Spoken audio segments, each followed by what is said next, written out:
Hello, and thank you for watching the show. I'm Laura McLaughlin, and my guest today is psychologist and relationship expert Dr. Debra Mandel. So if you've ever been curious about intimate relationships, you found the right place. Dr. Debra has over 20 years of experience working with clients.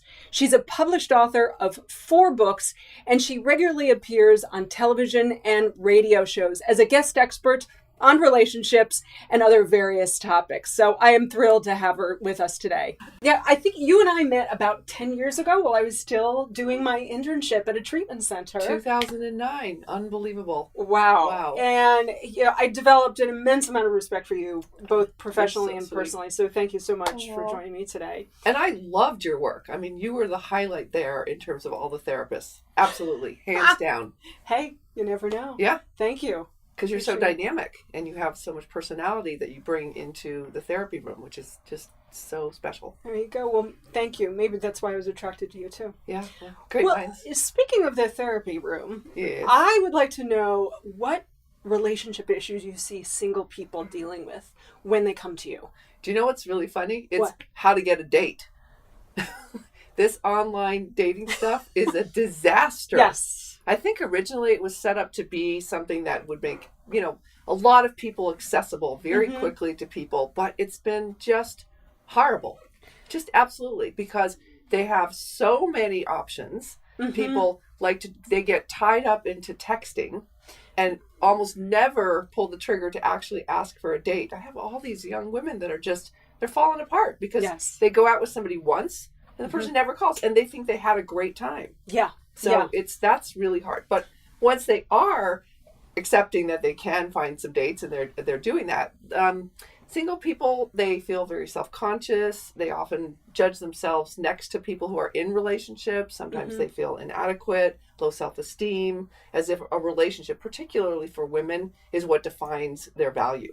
So you find that mostly with women? More so with women. More so with women. But remember, 3 times as many women come to therapy than men. I didn't know that statistic. So we don't know exactly how many men are out there feeling the same things, but they're not going to come in and pour their hearts out about it as much. Yes. Yeah. In fact, I don't think I've ever had a guy come in single and that his being single was a problem. Interesting. That is very interesting. Okay. Well, we don't know how many men are out there just lonely and looking for help. So for those singles who are ready to find love and maybe have had some disappointment, whether it's in the online world or via text, which is a real problem in our dating world. Hey, all you'd have to do is swipe. This Tinder and Hinge and all these apps, you just keep swiping.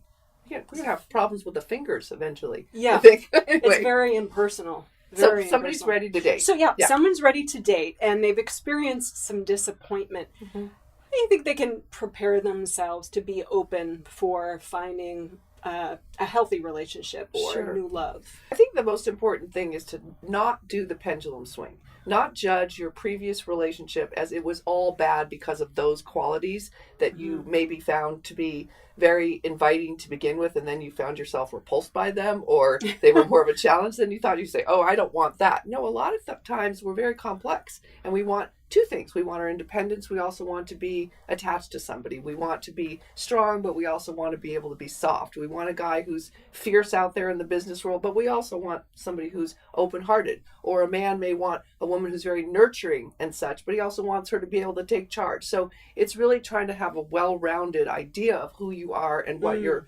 array of needs are, and not limit them to just 1 or 2. So no black or white thinking, no extremes.